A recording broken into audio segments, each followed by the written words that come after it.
안녕하세요. 평생을 운명이라는 말은 믿지 않고 살았어요. 하지만 그때 그 일을 경험한 후 사람은 각자 타고 태어난 팔자가 있고 그 팔자와 연결된 운명이 있다는 걸 믿게 되었습니다. 제 가치관을 변화시킨 그날의 이야기를 지금부터 시작해 볼게요. 제가 남편을 만나게 됐을 당시 이미 제 남편은 100억 자산가였어요. 시부는 자수성가한 대단한 분이셨고요. 저는 그런 남편과 시부모님을 보면서 부럽다고 느꼈던 부분이 하나 있었어요. 부모는 자식의 거울이라는 말처럼 남편이 시부모님을 보고 배운 것이 부유함을 관리하는 방법이었다는 것이에요. 그 점이 남편과 살다 보니 부러움으로 바뀌어갔던 거예요. 제가 부유를 관리하는 방법을 알았다면 적어도 이런 대우를 받으며 살진 않았을 텐데 하는 마음이 자꾸만 들었거든요. 집안도 직업도 평범했던 제가 못마땅했던 시모. 그리고 그런 저를 무시하는 남편과 살면서 얻은 거라고는 제 하나뿐인 자식과 고생한 흔적만 고스란히 담긴 저 자신뿐이었어요. 남편이 돈 많은 자산가면 뭐 하나요? 있는 놈이 더한다고 제게 돈 한 푼 쓰는 걸 아까워하는 사람인걸요. 본인은 옷이며 신발이며 값비싼 것들로 치장하기 바빴지만 제가 쓰는 살림살이는 그렇게도 아껴라 타박을 하던 사람이에요. 제 남편이. 당신 수진이한테 나 몰래 용돈 줬어? 애들이 무슨 돈이 필요하다고 돈을 쥐어줘? 오늘 수진이 소풍이라 이럴 때 아니면 언제 용돈을 줘요? 그리고 이제 애들도 자기 용돈 관리도 해보고 할 때 됐잖아요. 여보도 딱 수진이 나이 때부터 용돈 관리 연습했다면서요. 쟤가 나랑 같아? 어차피 쟤는 생긴 걸로 보나 하는 짓으로 보나 당신을 빼다 박았는데 나 같은 영특한 행동을 할 리가 없잖아. 다시는 당신 멋대로 용돈 챙겨주는 짓 하지 마. 알겠어? 이제 용돈도 받고 자기가 돈 관리도 해볼 나이예요. 그리고 진훈이는 동생인데도 작년부터 당신이 용돈 주고 있잖아요. 아이들을 그렇게 차별하는 부모가 어딨어요? 수진이도 당신 딸이에요. 당신이 언제부터 나한테 언성을 높였지? 지금 이만큼 살고 있으니까 이게 다 당신이 읽어낸 줄 아나 봐. 그리고 차별하지 않도록 수진이도 날 좀 닮게 낳지 그랬어 그럼. 수진이 너, 네 엄마처럼 네 돈 아니라고 흥청망청 쓰지 말고 그대로 가져와. 알겠어? 정말 이렇게까지 해야 해요? 오늘 수진이 소풍날이라고요. 아이 용돈 좀 챙겨준 게 무슨 잘못이라도 된 것처럼 굴면서 아이 기분까지 망쳐야겠어요? 엄마, 나 괜찮아. 아빠, 저 괜찮아요. 용돈은 여기에 두고 갈게요. 저 용돈 필요 없어요. 엄마가 도시락도 챙겨주고 과자도 챙겨줘서 필요 없을 거예요. 저는 아이들 앞에서까지 저를 무시하는 것도 모자라 제 딸아이에게까지 저를 대하듯 행동하는 남편이 너무 싫었어요. 그래서 이혼을 결심했던 적이 한두 번이 아니었고요. 제 딸도 얼마나 마음이 고단했으면 한 번은 아무도 모르게 밤중에 이불을 머리 끝까지 뒤집고 우는 거예요. 우연히 화장실에 가려다 그런 모습까지 보게 되니 괜히 시부모님과 남편에게 넘치는 사랑을 받는 아들에게 얄미운 감정까지 들었어요.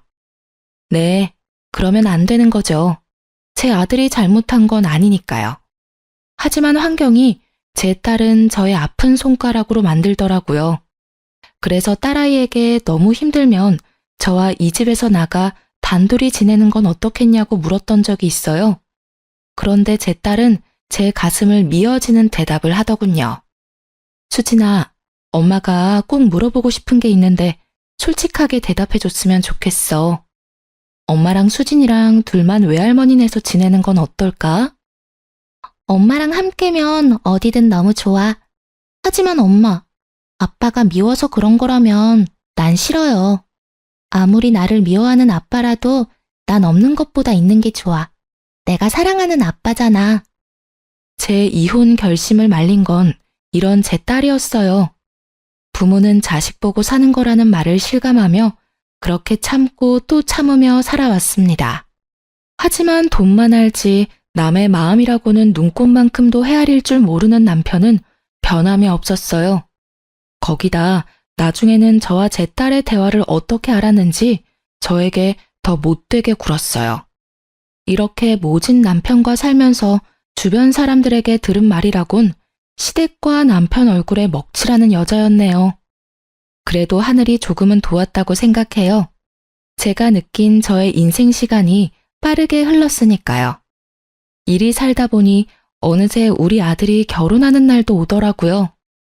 며느리도 예쁜 외모만큼이나 싹싹하고 성격이 좋아 제 마음에 꼭 들었어요. 어쩌면 그래서 결혼 전에 더욱 걱정이 되었던 걸지도요. 거기다 여자라면 무시만 하는 줄 알았던 남편도 며느리 사랑은 시아버지라는 말을 증명이라도 하듯 며느리를 정말 예뻐했어요. 저는 그런 남편의 태도가 의아했지만 그래도 남의 귀한 자식이 천대받는 것보다 예쁨 받는 게 좋은 거니 다행이다 여기며 지냈어요. 그런데 남편이 저를 대하는 태도가 여전해서였을까요? 해가 갈수록 그 싹싹하던 며느리도 저를 대하는 태도가 변해갔습니다.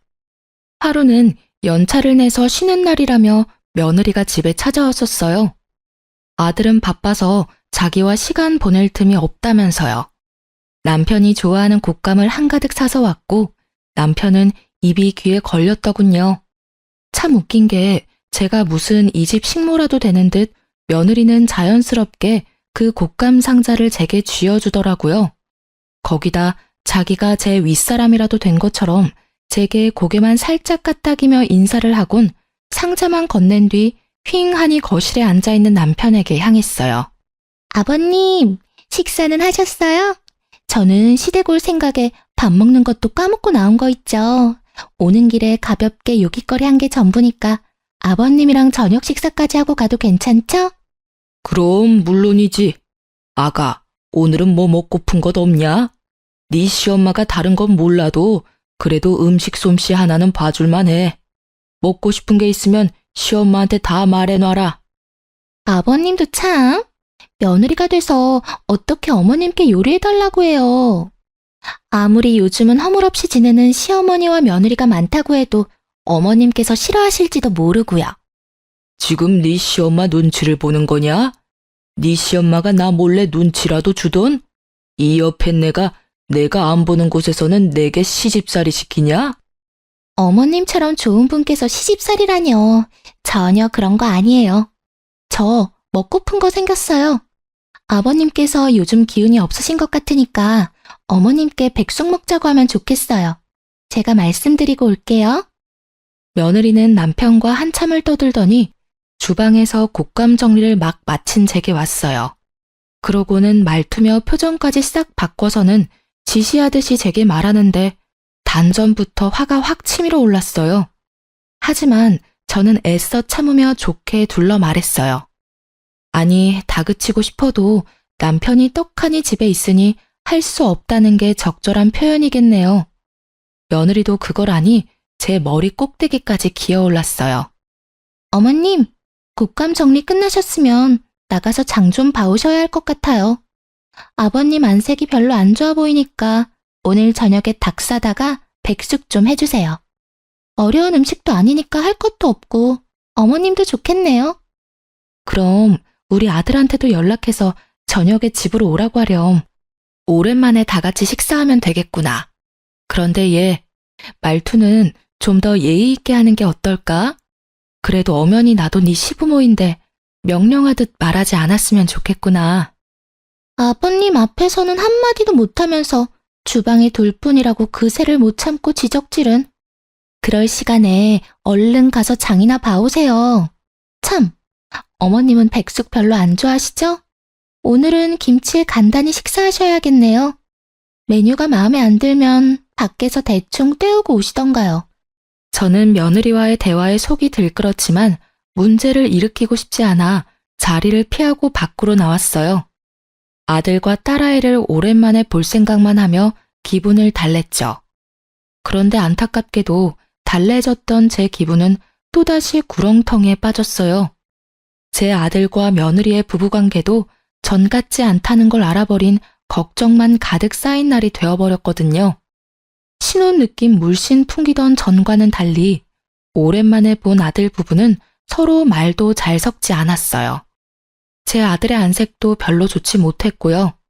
그러니 이 모든 걸 모르고 싶어도 몰라지나요? 하지만 둘 사이에 잠시 갈등이 있나 보다고 부부싸움은 칼로 물베기라니 곧 좋아질 거라고 여기며 구태여 아는 티를 내지는 않았어요.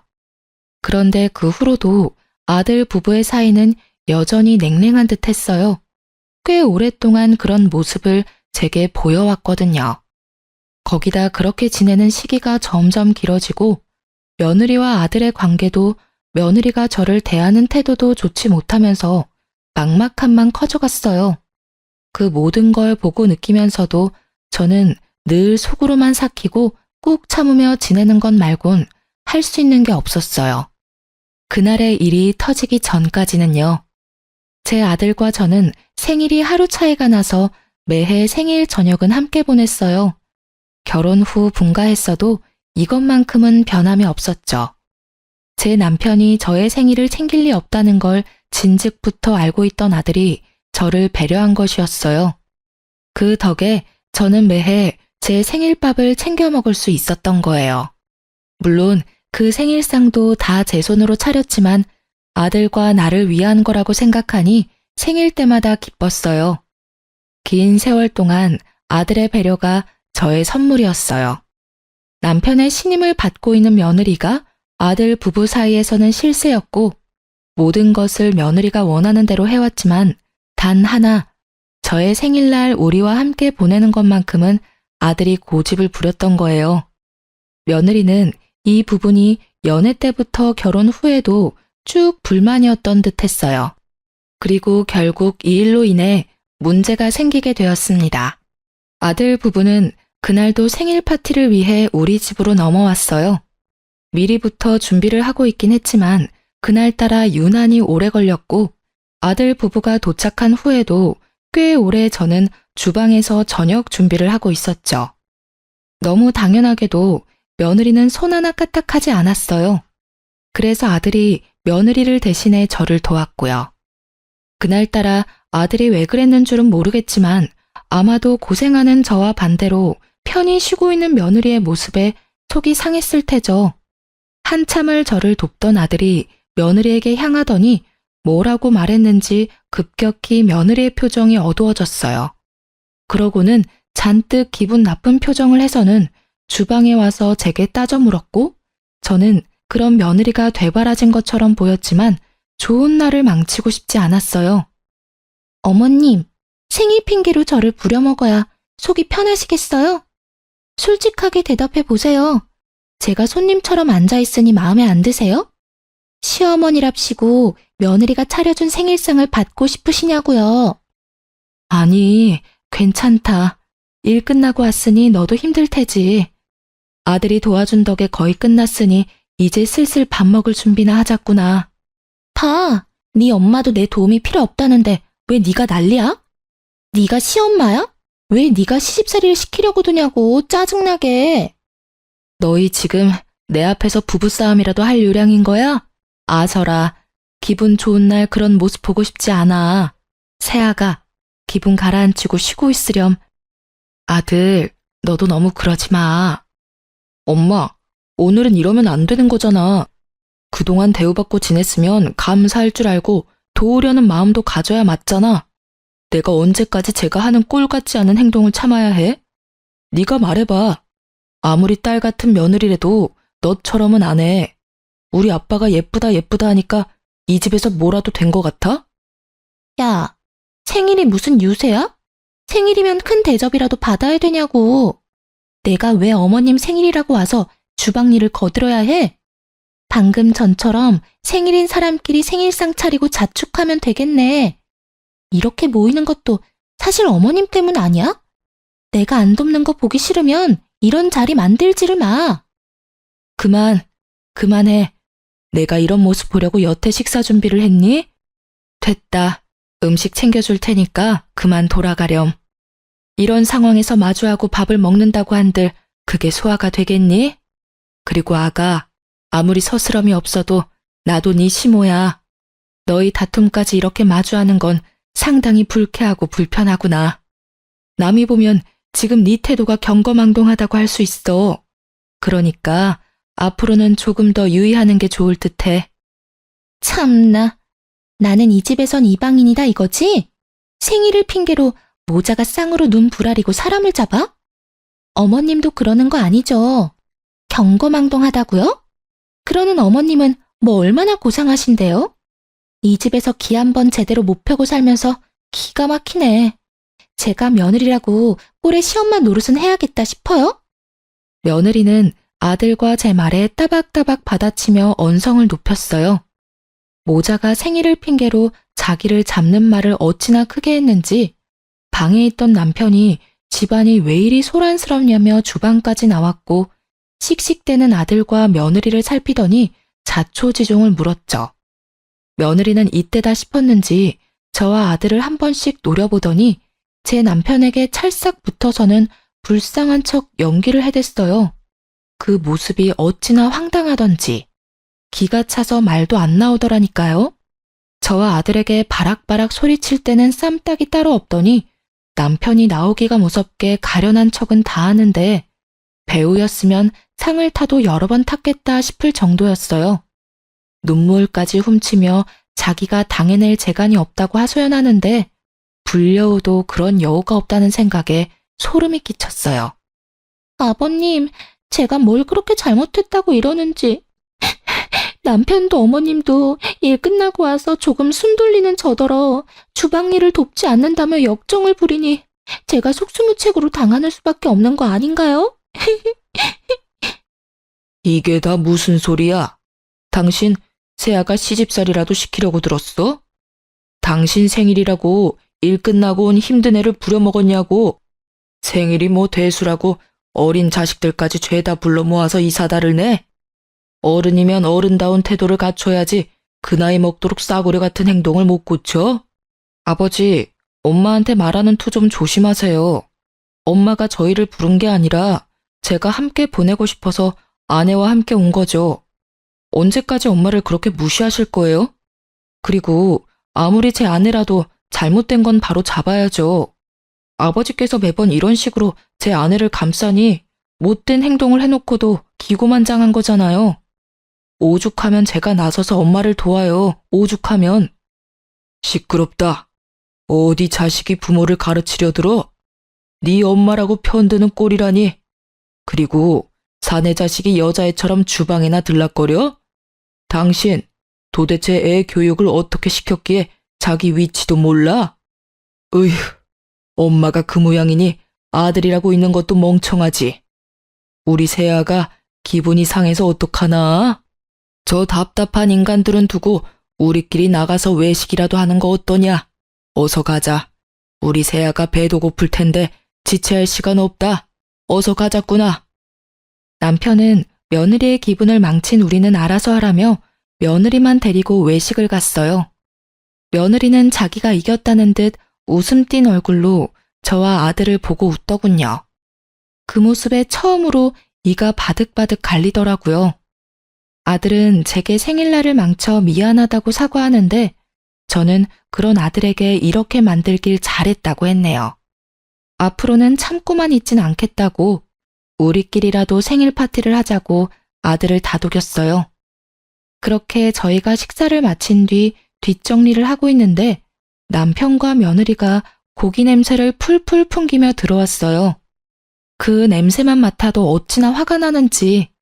결국 저는 굵은 소금을 한 바가지 퍼서 곧장 현관에가 남편과 며느리를 향해 마구 뿌려댄 뒤 그 인간들한테 엄포를 놓았어요.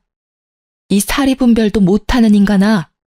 내가 30년 넘게 당신 비위 맞추고 살았으면 적당히 해야 할 거 아니야. 앞으로 한 번만 더 아이들 앞에서 나 무시하는 행동 하기만 해. 그땐 이 소금으로 안 끝날 줄 알아. 그리고 얘, 너도 여우짓 하는 거 한 번만 더 내 눈에 띄면 가만 안 둘 테니까 그런 줄 알아라. 더는 예전처럼 좋은 게 좋은 거라고 생각하면서 웃어 넘길 일 없으니까. 앞으로는 며느리면 며느리답게 처신 똑바로 하렴. 알겠니? 으이, 이 입 옆에 내가 미쳤나? 나이 먹더니 노망이라도 났냐? 감히 나한테 지금 뭐 하는 짓이야? 자식들 앞에서 이런 쪽을 줘? 남편 알기를 우습게 하는 거야, 뭐야? 이 집에서 쫓겨나고 싶냐? 어? 며느리다운 게 어떤 건데요? 지금 본격적으로 시집살이라도 시키겠다고 선전포고하는 거예요? 괜찮다더니 순 거짓말이셨던 거네요. 남의 집 귀한 자식이라더니 부려먹을 생각부터 하시는 건가요? 저 너무 서운해요. 그동안 제가 잘은 못했어도 처신 운운할 정도는 아니었잖아요. 아닌가요? 며느리 부려먹을 생각 말고 당신 처신이나 잘해. 개념 없고 멍청해도 정도껏 해야지. 어디 남편한테 소금을 뿌리길. 그것도 자식들 다 보고 있는 앞에서 말이야. 한 번만 더 기어오르려고 들면 이 집에 발도 못 붙일 줄 알아. 남편은 또다시 며느리 편에 서서 저를 무시했어요. 평생을 제 목소리 한번 크게 내본 적 없던 저인데 돌연 제가 큰 소리 좀 낸다고 누가 겁을 먹겠어요. 결국 아들이 다시 나섰고 남편이야 옛날부터 자기가 이 집의 왕인 양 살던 인간이라 태도를 달리하지 않았지만 며느리는 아들 눈치가 조금은 보였는지 그 뒤로는 아무 말도 하지 않았어요. 저는 며느리와 아들에게 앞으로는 집에 자주 찾아올 필요 없다고 생일도 앞으로는 같이 보내지 않기로 선을 그은 뒤 돌려보냈죠. 그런데 그 후로 저와 남편의 관계는 남보다 못한 사이로 갈라진 반면 며느리와 남편 사이는 애틋해 보일 만큼 좋아졌어요. 아들 눈치를 보며 며느리는 조금 조심하는 듯 했지만 얼마 가지 않았죠.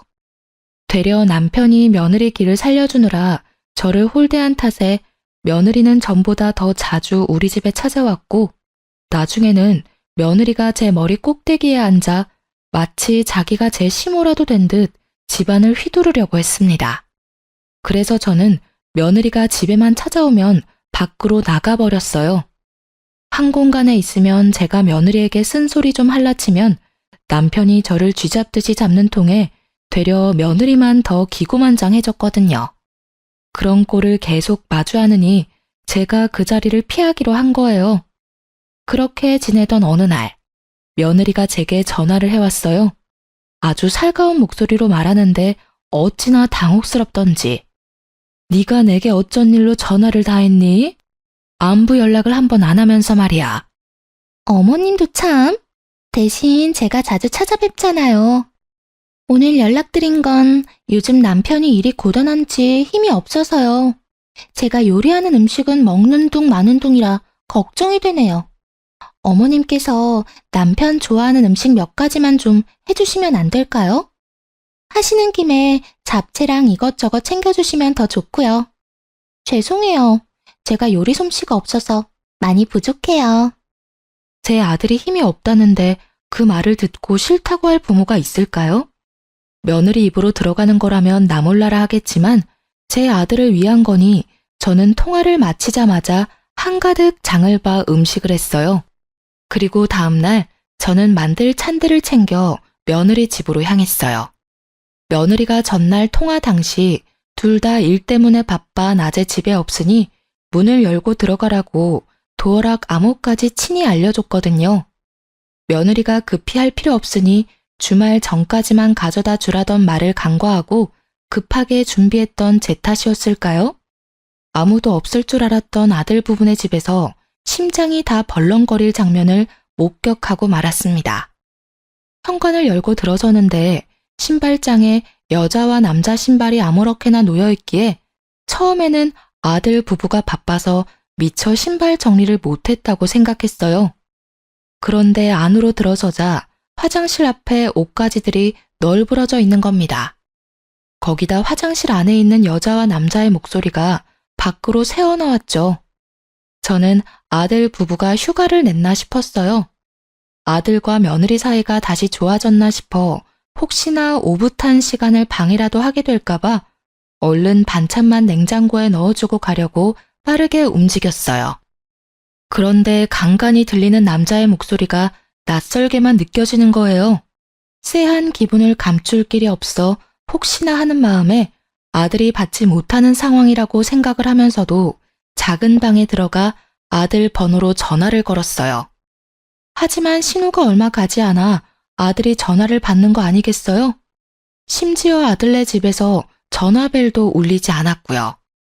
저는 명확히 확인하기 위해 아들에게 혹시 집에 있느냐고 물었고, 아들은 이 시간에 어떻게 집이겠냐며 호탕히 웃으며 일하는 중이라는 거예요.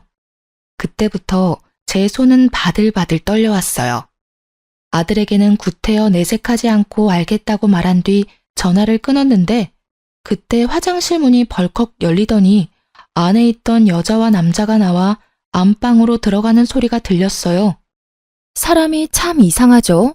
왜 그런 상황이 생기면 보고 싶지 않은데도 몸이 마음처럼 움직이질 않는 건지, 뭐에 홀리기라도 한 듯 저는 그들이 들어간 안방으로 향했고, 정신 나간 사람처럼 그것들의 모습을 마구 찍어댔어요. 제 등장에 며느리와 낯선 남자는 잠시 놀란 듯 싶었지만 역으로 저를 주거 침입자 취급을 하더라니까요.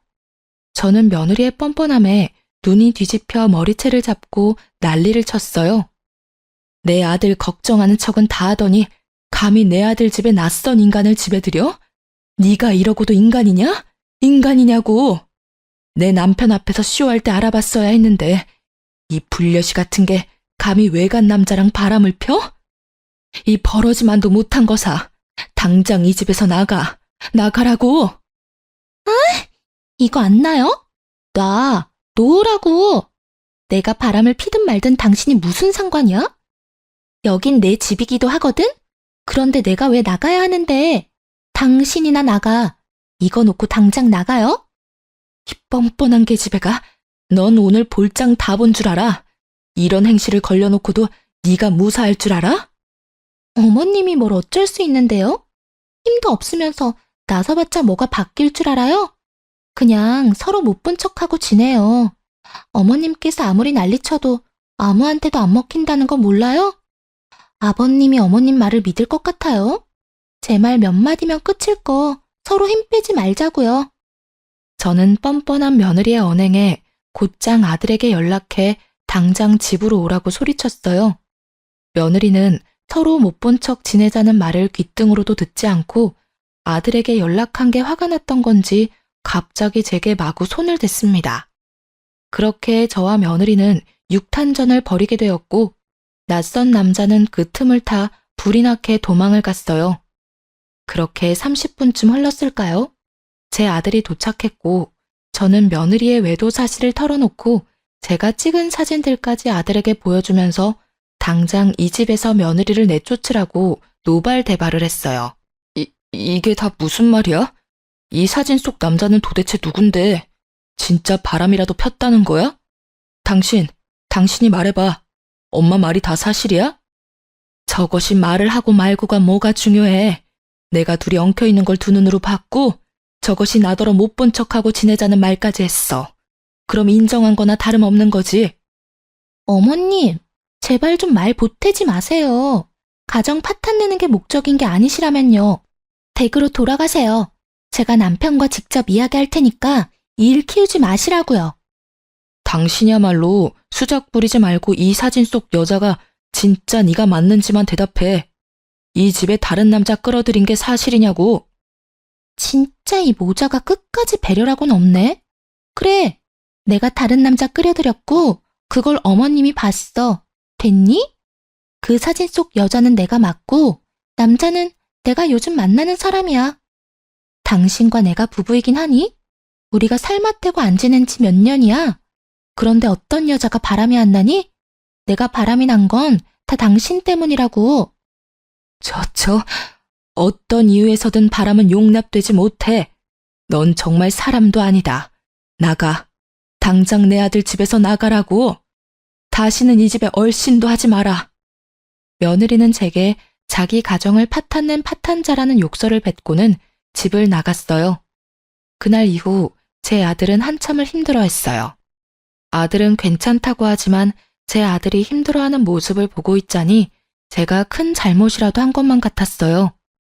며느리의 말대로 어쩌면 제가 아들의 가정을 파탄낸 게 맞는지도 모르겠다는 생각이 자꾸만 들었거든요. 아들은 조금 진정된 뒤에 며느리를 상대로 이혼 소송을 걸었어요. 남편도 이 사실을 알고 제가 아들네 가정을 망쳤다며 부모도 아니라고 저를 괴롭혀댔어요. 거기다 아들과 며느리의 이혼 사실을 알게 된 후 남편은 밖에서 지내는 시간이 많아졌어요. 저는 며느리를 만나러 다니는 것은 아닌가 하는 생각이 자꾸만 들었죠. 예뻐했고 둘의 사이가 좋았던 만큼 연락이라도 하고 있는 건 아닌가 하고요. 그래서 하루는 남편의 뒤를 캐보기로 마음먹고 남편 몰래 뒤를 따랐죠.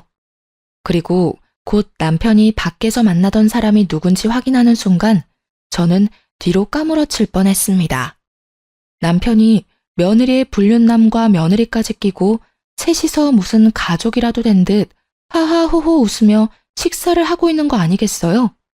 처음엔 납득이 가지 않아 머리가 새하얘졌어요.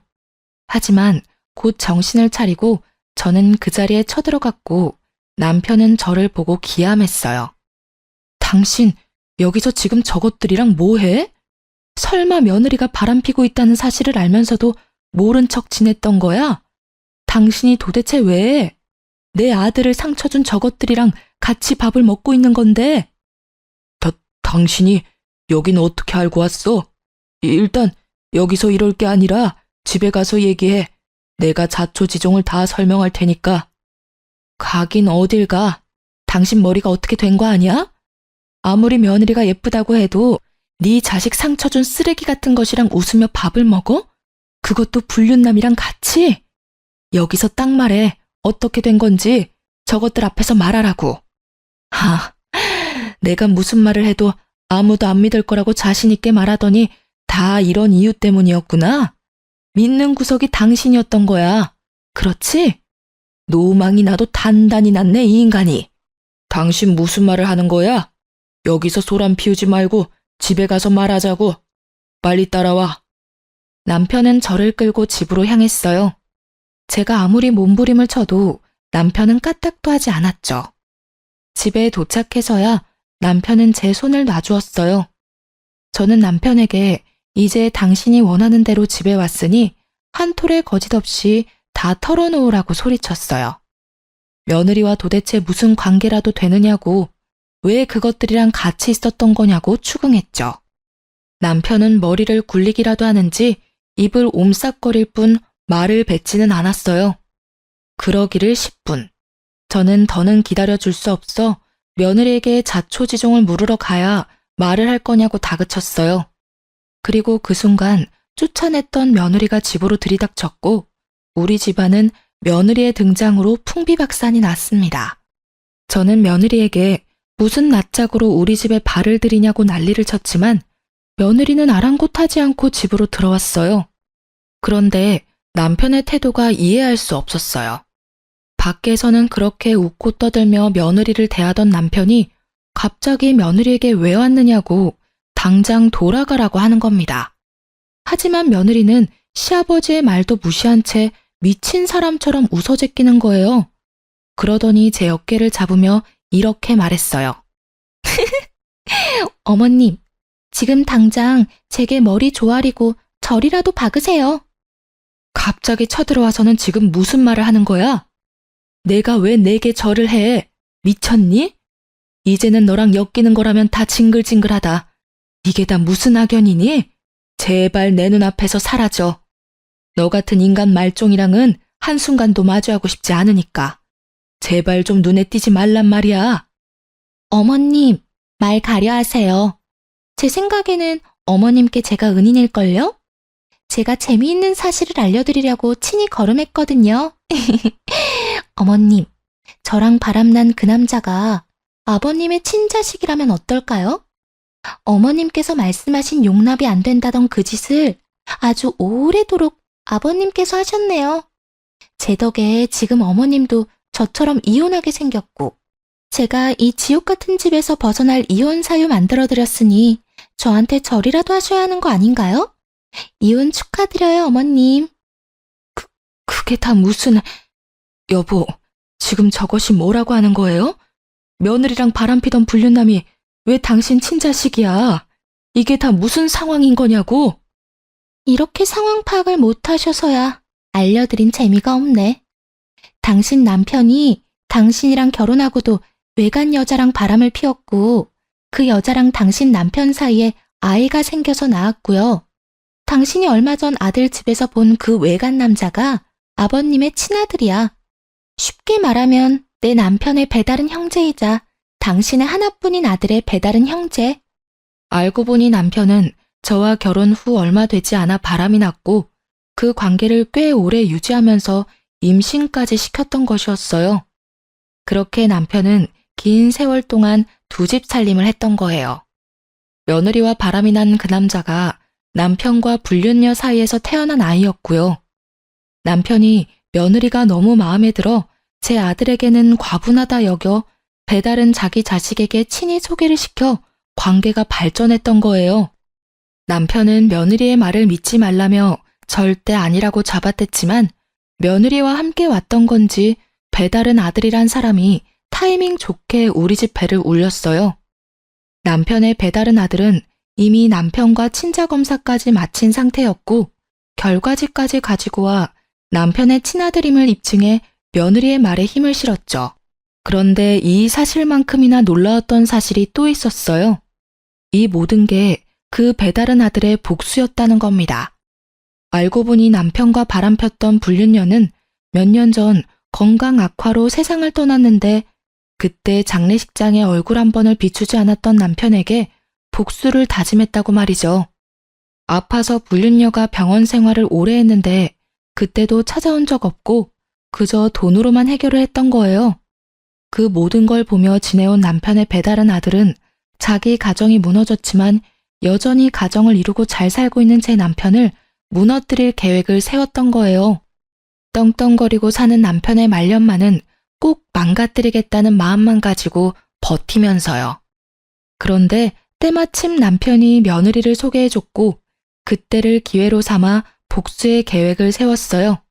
그러다 며느리와 눈이 맞아 사랑을 나누는 사이가 되어 며느리는 자신이 사랑하는 그 배다른 아들의 뜻을 따라 도와주게 된 거였어요. 저는 이 모든 사실을 알자마자 남편을 상대로 이혼 소송을 했습니다. 며느리에게도 다시는 악연이든 필연이든 얽히지 말고 살자고 엄포를 놓았고요. 제 이혼 소송은 긴 여정과도 같았어요. 돈 많고 빽 많은 전 남편을 상대하기란 너무도 어려웠죠. 하지만 결론적으로 제가 승소하게 되었습니다. 제 아들의 이혼도 며느리가 바람을 인정하면서 합의를 통해 쉽게 정리할 수 있었어요.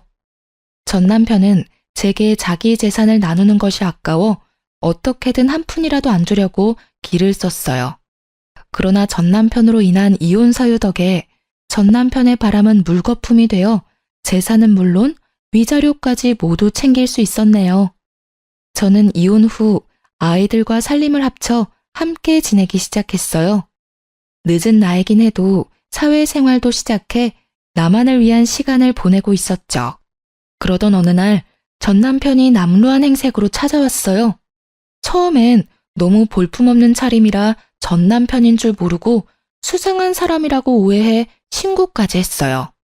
경찰서에 가서 전 남편의 진변을 확인한 후에야 알아차릴 수 있었어요. 그런데 전 남편이 저를 찾아온 이유가 너무도 황당했습니다. 당신은 아주 멀끔히 잘 사나 보네. 이혼하고 나서 얼굴도 덮이고 말이야. 어디 다른 살림이라도 차린 건 아닌가 보지? 애들이랑 같이 지내는 거 보면. 그게 당신이랑 무슨 상관이야? 당신이야말로 어떻게 살면 그런 거짓골을 할 수 있어? 얼른 돌아가. 그리고 그런 몰골로 여기 기웃대지 마. 아이들이 보기라도 하면 어떻게 생각하겠어? 내가 이렇게 된 건 다 당신 때문이잖아. 당신이 법적으로 내 아내였다는 이유 하나로 내 재산까지 쓸어간 탓에 내가 이렇게 된 거라고. 당신은 그 많은 돈을 받아갈 자격이 없어. 내 입장에서는 갈치와 다를 바가 없다고. 그러니까 그 돈 돌려줘. 정 못 주겠으면 위자료로 타간 돈이라도 내놔. 당신 진짜 끝까지 구질구질하게 왜 이래? 진짜 넌 인간 되려면 멀었다 멀었어. 다신 찾아오지 마. 또다시 법정에서 다투고 싶은 거 아니면 썩 꺼지라고. 나 네가 그 돈 안 주면 절대 못 가. 우리 아들 이혼하고 혼자 돼서 먹고 살기 편할 텐데 그쪽으로 붙어서 돈 좀 뜯어내야 하나? 우리 아들 요즘 좀 살만하지? 아니면 내 딸한테 돈 좀 꿔볼까? 그간 키워준 은혜가 있는데 이것들이 나 몰라라 하겠소? 선 넘지 마. 너 돈 많고 백 많던 그때 네가 아니야. 지금 네 꼴을 봐. 거지보다 더 거지 같은 네 모습을 보라고. 우리 애들이 너처럼 멍청한 줄 아니? 어디 할 수 있으면 한번 해봐. 우리 애들이 너한테 10원 하나 주는지 말이야. 쥐뿔도 없는 게 여전히 네가 뭐라도 된 줄 아나 본데 정신 차려. 나이 먹고 추하게 늙지 말고. 전 남편은 자기 재산 다 잃고 제게 돈 달라고 찾아왔던 거였어요. 며느리와 배다른 아들에게 뒤통수 맞고 저희에게도 버림받은 전 남편은 남는 건 돈밖에 없었고 무료한 생활을 돈놀이를 하며 지냈어요. 결국 그 많던 재산을 다 잃고 시댁에서도 내쳐져 제게 손 벌리려고 제 집 주변을 기웃대다가 사달이 난 거죠. 뻔뻔하게 아이들한테까지 손 벌리려는 전 남편의 태도가 기가 막혔어요. 저는 더 들어줄 것도 없다는 생각에 이전 시모에게 전화를 걸어 거짓골로 찾아온 당신네 아들 눈꼴 사나워 못 보겠으니 주워가라고 했어요. 전 남편은 제가 이전 시모에게 연락한 게 마음에 안 들었는지 못되게 굴며 제게 돈을 내놓으라며 협박을 하더군요. 야, 네가 나랑 이혼했다고 뭐라도 된 것 같냐? 나한테 벗어났다고 생각하면 오산이야. 네가 돈 주기 전엔 난 계속 너고 애들이고 찾아와서 깽판이라도 칠 생각이니까. 그러니까 그런 꼴 마주하고 싶지 않으면 당장 돈 보내. 당장 내 돈 내놓으라고, 내 돈. 네가 그러면 내가 전처럼 무서워할 줄 알고? 어디 한번 깽판 쳐봐. 새고랑 차고 싶으면 말이야. 한 번만 더 찾아왔단 봐. 나도 더는 가만히 있진 않을 거니깐. 저는 전 남편을 더는 상대하고 싶지 않아 또 찾아와 돈을 요구하면 법정에서 만날 줄 알라고 엄포를 놓은 뒤 돌아왔어요. 하지만 그 뒤로도 몇 차례나 연락이 왔고 나중에는 우는 소리하며 제발 지낼 곳만이라도 마련해달라고 애원했지만 저는 들은 척도 하지 않았어요. 그 무렵 이전 시댁에서까지 제게 전 남편을 사람처럼만 살게 도와달라 연락이 왔어요. 예, 우리 아들 좀 살려주렴. 제발 내 아들 사람처럼만 살게 도와주면 안 되겠니? 너도 우리 애가 지금 어떻게 지내는지 알잖아. 오래 산정이 있는데 그런 모습을 보고도 가엾지 않니? 부탁이다. 우리 아들 좀 받아줘. 자꾸 제게 신뢰를 범하지 마세요. 이미 이혼했고 제가 그동안 남편과 살면서 어떤 대우 받으면서 어떻게 참아가며 살았는지 다 아시잖아요. 제가 그 꼴을 왜 또 해요? 제가 우스워서 몇십 년을 바람 피우면서 두 집 살림한 인간이에요. 그런데 제가 무슨 자선단체도 아니고 불쌍해졌다고 걷어야 하나요? 어머님 자식, 어머님께서 끝까지 책임지세요. 그것이 우리 집 재산까지 죄다 손을 대서 나도 더는 도와줄 형편이 못 돼서 그래.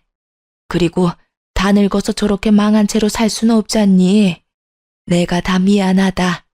네가 좋은 사람이라는 걸 미처 몰랐어. 우리가 사람 보는 눈이 없었던 게지. 내가 이리 사과하마. 너희 다시 합치면 다시는 내게 못나게 굴지 못하도록 내가 다 단속하마. 그러니 제발 너그러이 봐주면 안 되겠니? 이래서 있을 때 잘하라는 말이 있나 보네요. 너그러이 봐줄 수 없고요. 저도 이제 제 인생을 살아야죠. 결혼 생활 내내 남편에게만 맞추며 저라는 사람은 없이 살았어요. 그때 단속하지 그러셨어요. 그리고 어머님, 뻔뻔하게 그만 연락하세요. 제가 무슨 쓰레기통인가요? 결혼 생활 내내 뒤로 다른 여자 품은 쓰레기를 제가 왜 다시 걷어요? 그 쓰레기 이제 어머님께서 치우세요. 나도 내 아들도 네가 있을 땐 미처 몰랐던 거야. 다 잃고 나니 네가 얼마나 소중한 사람이었는지 알았단다. 네가 어떤 모진 말을 해도 나는 괜찮아. 내 아들만 다시 받아준다면 내게 절이라도 할 수 있어. 그러니 제발 딱 한 번만 다시 생각해 주렴. 이런 말씀까지 드리게 돼서 정말 유감이지만 전 싫습니다. 어머님 아들 정말 볼품없고 못돼 처먹어서 제 인생에 다신 엮고 싶지 않아요. 그러니 다시는 연락하지 마세요. 어머님도 이제 제 어머님 아니시니까요. 저는 대차게 거절했고 그 후로 시댁의 연락도 전 남편의 연락도 모조리 끊어버렸어요. 제 아이들에게도 도움되지 않을 연락이니 아빠에 대한 연민이 있어 받아주고 싶은 게 아니라면 되도록 연락을 자제하라고 당부했죠. 그 뒤로는 그 어느 접점도 없었어요. 간혹 아이들에게 연락해온 것 같기는 하지만 아이들은 저를 배려해 이야기하지 않았어요. 그렇게 과거의 제 올가미와도 같은 인간들을 끊어내니 그제야 모든 것이 끝났다는 실감이 났어요. 몇 년이 흐른 지금은 주변에서 제 얼굴에 꽃이 만개한 것처럼 환하게 폈다는 말을 자주 해주세요. 저는 그 말이 어떤 의미인지 너무나 잘 알아요. 지금처럼 더없이 잔잔하고 또 행복했던 적은 없으니 당연히 얼굴색도 좋아지고 사람 사는 것 같아 보이는 거죠. 아이들만 오롯이 챙기며 단란하게 지내니 제 스스로도 돌아보게 되고 사회생활에 대한 재미도 느끼면서 하루하루 감사한 마음으로 보내게 되었어요. 남는 시간에는 취미 생활까지 하면서 활동적인 사람으로 변화해가는 중이랍니다. 이전 며느리의 소식은 아주 간간히 아들을 통해 들었어요. 전 남편의 배다른 아들과 헤어져 자기 인생을 산다더군요. 아들에게 연락했던 이유도 그간의 안 좋았던 관계를 회복할 순 없지만 사과는 꼭 하고 싶었다나요? 무례하고 미웠던 이전 며느리지만 이제는 어디서든 자기 몫을 잘하며 지냈으면 좋겠다 싶어요. 이 나이 먹고 누굴 미워하고 원망하는 마음으로 살아간다면 얼마나 불행하고 힘들어요. 그저 제 생활에 집중하며 제 주변 사람들을 챙기면서 그렇게 하루하루 베풀고 사랑하며 지낸다면 그게 찬란한 삶이지 않을까요? 남편에게 대여서인지 며느리의 도끼를 느껴서인지 아들도 저도 재혼 생각은 없어요. 제 딸도 결혼 생각은 아직 없다고 하고요. 그래서 저희는 앞으로 한동안은 서로만을 챙기며 지낼 듯해요. 하지만 제 딸도 제 아들도 언제든 마음의 여유가 생긴다면 외롭지 않게 참하고 좋은 사람을 만나 인생의 이막을 시작하길 소망해 봅니다. 제 사연 들어주신 많은 분께 감사 인사드리며 이만 마칩니다. 좋은 하루 되세요.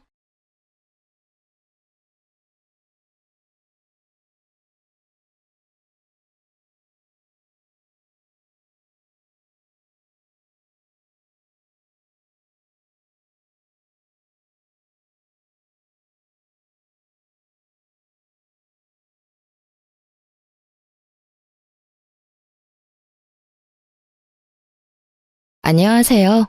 저는 얼마 전부터 솔로 생활을 하게 된 40대 초반의 여성이에요. 제가 당한 일들이 너무 열받고 짜증나서 이혼하고 나서 이렇게 사연 글을 남겨보네요. 저와 이혼한 남편은 저보다 4살 어린 남자였어요. 저는 남편과 사귈 당시에 회사에서 이미 꽤 돈을 벌고 있었고 오랫동안 근속하여 직급도 여자치고는 높은 편이었죠. 남편은 저와는 다른 회사에서 일하는 사람이었고 본래라면 우리에게는 어떠한 접점도 없었을 테지만 아주 우연하게 만나게 됐어요. 친구가 결혼식 청첩장을 돌릴 거니까 나오라고 했는데 거기에 여자 쪽, 남자 쪽 친구 모두 부른 거였어요. 남편은 남자 쪽 관계자로 나왔었는데 알고 보니 직장 후배였다고 하더군요. 그렇게 만나서 이야기하다가 생각보다 사람이 괜찮다는 느낌에 한두 번 더 보고 뒤에 사귀게 되었던 거죠. 정말로 그 당시에는 결혼까지는 가지 못할 거라는 생각을 했어요. 나이도 차이가 좀 나는 데다가 저는 딱히 결혼할 생각은 없었거든요. 혼자 사는 것도 나쁘지 않다고 생각했는데 그 남자와 주말마다 함께 있는 시간이 생각보다 편하고 좋아서 결혼을 결심하게 됐어요.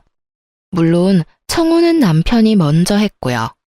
그때는 주변에서 정말 잘 어울리는 커플이라고 그렇게 칭찬을 했었는데 어째서 지금은 이 모양 이 꼴이 되었는지 정말 이해가 되지 않아요. 남편과 저 사이에 다른 점들이 많았지만 저희는 최대한 상대방을 존중하며 잘 조율해 가고 있었어요. 하지만 딱 한 가지만은 서로 양보할 수 없는 일이 있었어요. 바로 돈과 관련된 일들이었죠. 저는 남편보다 돈을 많이 버는 데다가 큰 돈을 써야 할 때는 큰 돈을 써야 뒤탈이 없다고 생각하는 사람이었어요. 특히 가방, 옷, 구두, 장신구 같은 건 하나를 마련하더라도 제대로 좋은 걸 마련해야 한다고 생각했죠. 중요한 장소나 중요한 상황에 사용할 것들은 좋은 것으로 마련하는 것이 저에게도 좋은 이미지를 심어준다고 생각하고 있었거든요. 그렇다고 제가 엄청나게 많은 명품을 쇼핑하는 그런 쇼핑광은 아니에요. 2년에 한 번, 짝수년도에 제 생일에 저를 위해 준비를 한 물건들이었어요. 충분히 월급을 모으면 살 수 있는 물건들이었죠. 터무니없을 만큼 비싼 브랜드보다는 최대한 나이에 맞는 가격대가 조금은 저렴한 브랜드를 선호했고요. 귀걸이와 목걸이 같은 장신구들은 어릴 때부터 순금과 순은을 사용할 수밖에 없었어요. 금속 알러지 때문에 어릴 때부터 하나씩 유행에 타지 않는 디자인으로 골라왔었거든요. 그랬기 때문에 평상시에 입는 옷들이나 가방은 그리 비싸지도 않고 가끔은 정말 홈쇼핑에서 파는 4개 몇만 원짜리 옷이 거의 대다수였어요. 그렇지만 남편은 저와는 좀 달랐어요. 돈은 웬만하면 쓰지 않았어요. 그런 점이 신중하다고 생각했지만 지금에 와서 보면 그냥 구두쇠 쫌생이었을 뿐이었어요. 남편에게는 돈 그 자체보다 중요한 건 없는 것처럼 보였거든요. 자기 통장 잔고를 보며 좋아하는 사람이 남편이었고 솔직히 이런 면모가 오히려 신뢰를 줬죠. 돈을 사랑하는 거라면 결혼하고도 굶어 죽을 일은 없을 것이고 다른 여자에게 마음을 빼앗기지도 않겠다 싶었거든요. 그러나 문제는 시부모에게도 있었어요. 시부모와의 첫 만남에서 아주 눈밖에 나버렸거든요. 첫 만남에서 그럴 일 크게 없는데 말이죠. 그건 상견례 날이었어요. 그 전에도 시부모를 만난 적이 있었지만 상견례 날이라 저도 신경을 많이 썼었어요. 최대한 단정해 보이는 비싼 옷에 명품 가방을 메고 갔거든요. 솔직하게 말해서 둘 다 5년도 더 전에 산 옷들이었지만 워낙 유행을 타지 않는 디자인이라 시간이 흘렀어도 괜찮은 편이었거든요. 게다가 중요한 자리이니 최대한 저를 꾸밀 필요도 있다고 생각했고요. 그런데 상견례에서 시부모는 저를 사치스러운 여자로 몰아가더군요. 왜냐면 지나가던 사람이 제 가방을 보고는 1,000만 원 정도 되는 금액일 거라는 말을 시부모가 들었던 것 같아요. 전후 사정은 잘 모르겠지만 시부모는 행인의 그 말에 제가 사치스러운 사람이라고 아예 판을 박아버리더군요. 솔직하게 말해서 시부모가 될 어른을 만나러 오는 자리에 누가 후줄근하게 입고 오고 싶겠어요? 게다가 두 가족이 만나는 자리에서 부모님 면도 있으니 어느 정도는 체면을 차려야 하는 거라고 생각했거든요. 상견례에 옷을 따로 사는 사람들까지 있는 반면에 저는 있는 옷으로 해결한 거니 그렇게 치면 그리 사치스러운 것도 아니었는데 말이죠. 남편이 이미 식장을 잡아놨으니 시부모도 뭐라 하지는 않았지만 제게 그러더군요. 우리 집에 시집 올 거면 사치스러운 버릇은 버려야 한다고요. 검소함이 가장 미덕이라며 말을 하는데 저를 못마땅해 하는 모습이 정말로 가득했죠.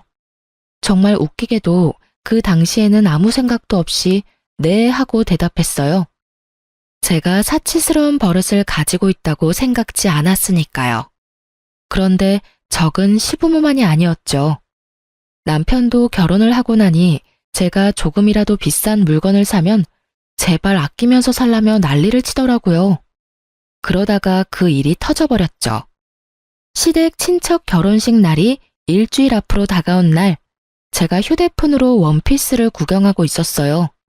자기야, 이 원피스랑 이거 중에 뭐가 괜찮아? 어? 갑자기 웬 원피스야? 그리고 가격이 너무 비싸잖아. 굳이 이렇게 비싼 옷 살 필요 있어? 가지고 있는 옷 중에 아무거나 입고 가. 계절에 맞는 원피스가 별로 없어. 그리고 나는 일 때문에 정장형 옷이 많으니까 원피스도 없고. 그리고 한 번 살 때 좋은 거 사고 싶어서 그러는데 왜 맨날 잔소리야? 당신 가지고 있는 것들도 비싼 거 많잖아. 굳이 비싼 거 뭐하러 사? 싼 거 여러 개 사면 더 좋잖아. 양만 많다고 다 좋은 거야? 그런 건 어차피 오래 못 입어. 비싼 옷은 비싼 값을 하는 거라고. 그리고 나도 일할 때는 싼 거 입고 다니잖아. 그러니까 비싼 거 사지 말고 여기 3, 4만 원짜리 있네. 이런 거 사서 입으면 되지. 남편이 골라주는 걸 보니 답이 없더라고요. 안감도 없고 어린애들 취향의 원피스에 결혼식에 입고 갈 옷은 절대 아니었죠. 이게 나한테 어울린다고 생각해? 그리고 이런 걸 남의 결혼식에서 어떻게 입어? 솔직하게 말해서 내가 돈을 허투루 쓰면 나도 할 말 없어. 그치만 내가 1년에 옷 사는 돈이나 당신이 1년에 옷 사는 돈이나 똑같은 건 알고 있지?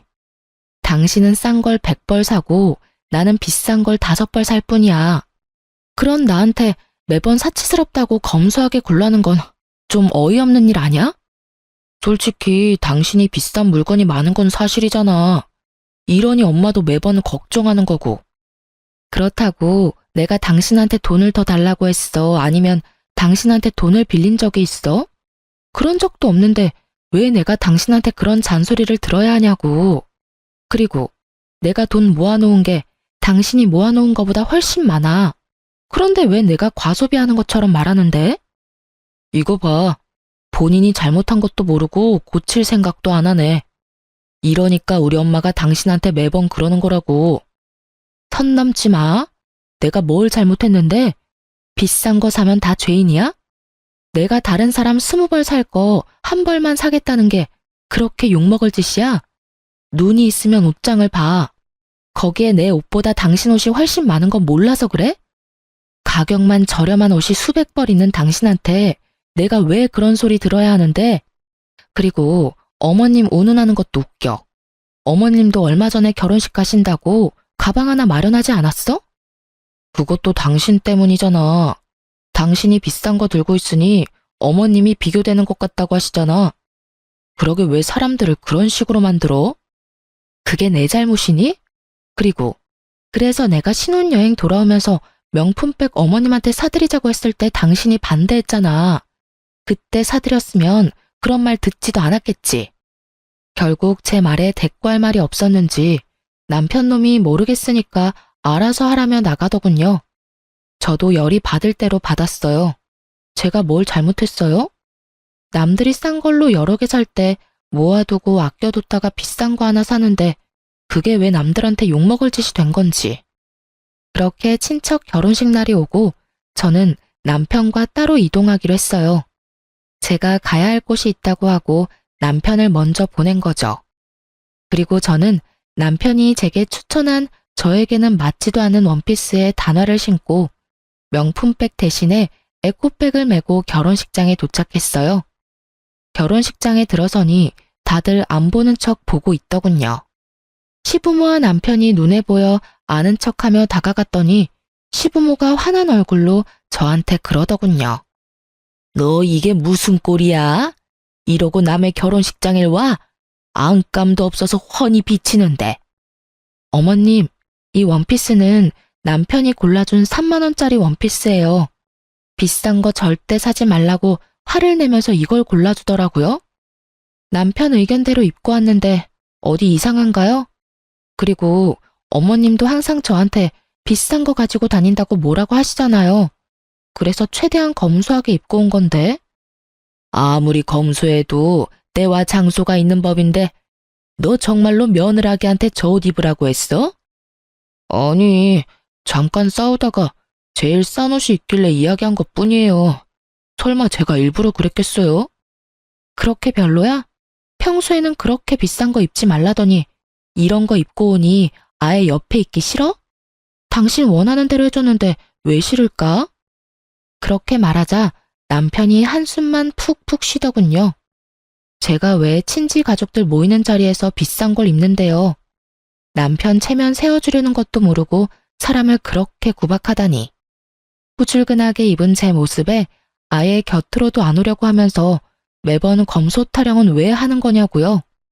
그리고 시모를 보니 시모는 남편 말대로 명품 가방을 하나 마련해서 가지고 왔더군요. 어머님, 가방을 새로 사셨네요? 검소한 거 따지시는 분이 명품 가방 가지고 있는 거 보니까 기분이 많이 이상하네요. 항상 사치스럽다고 싫어하셨잖아요. 그래서 저도 오늘은 에코백을 준비해 왔는데 오늘따라 안 맞았네요. 제 말에 시모는 뭐라 말해야 할지 모르더군요. 아마 제가 좋은 옷과 가방을 들고 올 거라고 생각한 듯 했어요. 그런데 막상 후줄근한 모습으로 나오니 그것도 싫은 모양이었죠. 도대체 어느 장단에 맞추라는 건지. 며느리가 안 꾸미고 후줄근하게 다니면 그 욕은 남편과 시모가 듣는다는 걸 모르는 것 같더라고요. 주위에 있는 사람들도 우리 대화를 들었는지 아니면 그런 짐작을 했는지 수군거리더군요. 모르는 사람이 들으면 시모와 남편이 며느리를 갈궈서 저렇게 후줄근하게 입고 오게 된 줄 알 테니까요. 하긴 다를 건 없었죠. 결혼 후 내내 저를 마치 낭비벽 환자처럼 몰아가며 사치스럽게 굴지 말라며 잔소리해댔으니까요. 그런 사람들이 명품을 가지고 있으면서 아무것도 없는 며느리 혼내는 걸로만 보일지도 모르죠. 아니면 불쌍한 며느리만 아무것도 가지지 못한 것처럼 보일 수도 있고요. 결국 시부모는 주변에서 한 소리 듣게 됐죠. 그리고는 그 뒤로는 사치니 검소니 그딴 소리 안 듣게 됐어요. 결혼식에서는 사진도 못 찍게 하는 바람에 가족 사진도 못 찍었죠. 후줄근하게 입고 다니면 옆에 오지도 못하게 하고 비싼 거 입고 다니면 돈지랄 하냐며 잔소리하는 시댁 행태에 정말 어이가 없었지만 그래도 이번 일을 기회로 잔소리는 더 이상 듣지 않게 됐어요. 제가 빡 돌면 이런 짓을 저지른다는 걸 알게 된 남편과 시모는 그 뒤로 저한테 아무 말 하지 않았어요. 그래서 정말 편하게 결혼 생활을 할 수 있었죠. 그리고 결혼 4년 차쯤에 애를 가지려고 그렇게 애를 쓰던 그때 저는 제 물건이 사라지는 일을 겪게 됐어요. 제 물건과 옷을 보관하는 옷장에 넣어둔 가방 하나가 감쪽같이 사라졌더라고요. 제가 어디 잘못 놔둘 성격도 아니고 비싸게 주고 산 물건이 있는 만큼 모든 것은 제자리에 두고 있거든요. 그런데 자주 쓰지는 않던 가방이 사라지니까 당황했죠. 그것도 집안에 놔둔 게 사라져버렸으니 의심할 사람은 남편뿐이었잖아요. 저는 먼저 남편에게 물었어요. 여보, 혹시 저기 있던 가방 못 봤어? 가방이 하나 없어졌네? 가방? 난 모르겠는데. 누가 봐도 여자 가방이면 내가 가져갔을 리도 없고. 혹시 다른 데 놔두고 잊어버린 거 아니야? 태연스러운 남편 말에 저는 정말로 심각하게 제가 잊어버린 게 아닐까 하는 생각이 들 정도였어요. 그렇지만 아무리 생각해도 다른 데 놔둔 생각이 들지는 않아서 현관 앞을 비추는 홈캠을 뒤져봤어요. 그 홈캠은 결혼 초에 달아놓은 건데 당시 근처에 도둑이 많이 들어서 입구를 비추는 홈캠을 달아놨던 거예요. 그리고 달아두고는 항상 잊고 있던 것이기도 했고요. 그리고 누군가 제 가방을 들고 나오면 찍힐 정도는 됐죠. 그렇게 확인을 했더니 남편이 가져갔더군요. 당황했죠. 그걸 가져갈 일이 없으니까요. 솔직하게 말하면 엄청 비싼 것도 아니고 브랜드로 치자면 중저가의 디자인도 애매한 가방이었거든요. 저도 그래서 사놓고 보관만 해뒀던 건데 사실 가지고 있는 것 중에는 가장 새 것처럼 보이긴 했거든요. 처음에는 남편이 이걸 가져가서 팔았나 의심했어요. 워낙 돈 좋아하는 남자이기도 하고 이렇게 새 것처럼 보이는 걸 가져갔으니. 하지만 굳이 가져갈 거면 더 비싼 게 있는데 왜 그걸 가져갔나 싶은 마음도 있었거든요. 아니면 시모에게 갖다 줬나 싶었는데 그건 또 아니었어요. 애매모호한 상황에 남편을 의심하는 것도 좀 그렇고 하나 정도는 용서해주겠다는 생각을 하면서 일단 제가 가진 물건들 중 비싼 건 다 친정으로 옮겨놨어요. 그리고 원래 있던 자리에는 가짜 물건들만 채워넣었죠. 남편이 계속 이런 일을 할지 하지 않을지도 알아내야 했지만 그 이상으로 제 물건들 중에 더 비싼 물건을 잃어버리고 싶지 않아서 선택한 방법이었어요. 그렇게 한 달이 지났는데 물건들은 그대로였어요. 그래서 저는 남편에게 차라리 물어보고 다시 진품을 가져올까 하는 생각을 했죠. 그런데 그 생각을 한 저녁에 집에 왔더니 제 물건이 또 없어졌더군요. 도금된 팔찌와 목걸이였죠. 어차피 사용하지 않는 물건이었지만 도대체 이것들이 어디로 가는지는 궁금했어요. 남편이 팔았나? 그것도 아니면 누구에게 줬나? 온갖 생각이 들었죠. 그래서 남편에게 이야기하겠다는 생각을 일단 접고 일단 남편 뒤부터 캐기로 했죠. 쓰지 않고 모아뒀던 연차를 몰아쓰고 일주일을 내리 남편 뒤만 쫓았어요. 친구 차 빌려서 넷이 만들기도록 주의해서 쫓았는데 처음에는 남편이 아무런 행동도 안 하더군요. 그래서 제가 너무 예민했나 싶었는데 5일째 되던 날 딱 꼬리를 잡았죠. 남편이 웬 여자와 밖에서 만나는 걸 발견했거든요. 제가 한 번도 다녀본 적 없는 장소였고 남편도 제가 본 적 없는 옷을 입고 있더군요. 만약 스쳐 지나갔다면 남편인지 못 알아봤을 거예요. 두꺼운 뿔테 안경까지 쓰고 있으니 정말 딴 사람 같았거든요. 그리고 상간녀를 살피는 순간 남편이 제 물건을 어디에 사용했는지 알 수 있었죠. 그 여자의 어깨에는 제 가방이 자세히 살펴보니 팔찌와 목걸이도 이미 목과 팔에 있더군요. 순간적으로 화가 확 올랐어요. 저한테 왜 이런 일이 벌어져야 하는지 정말 눈앞이 캄캄하더군요. 분노와 답답함으로 아무것도 못하겠더라고요. 그날은 사진과 동영상을 찍고는 온몸에 화가 뻗쳤는지 몸살 기운이 있어 집으로 돌아왔어요. 거의 몸져 누워있는데 자정이 다 돼서야 남편이 집으로 들어오더군요.